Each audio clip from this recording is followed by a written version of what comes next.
My name is Amber Benavides on April 7th, 2022, CIRC07-C, using a push button with an LED, attempt for a C. Let's go ahead and begin with const int button pin equals 2, const int LED pin equals 13, int button state equals 0. So these are constant, meaning that they cannot change, they cannot move. Our button is going to be deriving power from pin 2, and our LED is deriving power from pin 3. And this variable, which can change, meaning the state of the button, whether it's pressed or it's not, that's why it's a variable, it's not constant. Void setup, pin mode, LED pin output, pin mode button pin input. Once again, going over that our LED pin is going to be outputting light, and button pin input, meaning we input, we interact with it, we press it or we don't press it. So the input is going to give us our output.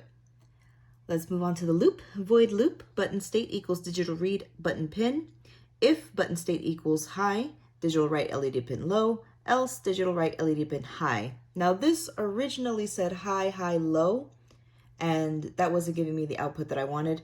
It was putting the LED pin to just light up constantly, and then the button would turn it off when I think this program is meant to have it off and the button turns it on. So all I did was switch these two variables from high to low and low to high.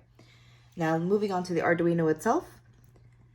Once again, I use the black for ground, the red for power, and on this case I use the blue for the power as well.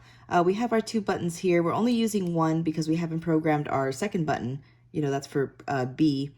For the C grade, I'm just using the first one as it is. And so we have our red line, our power going into 5 volts, our ground. We have our grounds going into the button, but only our first button, and the power, and also the resistor in line with it. And we have our LED with our power into pin 13. Once again, this is on pin 2. And we have our resistor. And if we press the button, it turns the light on, off, on, off, on.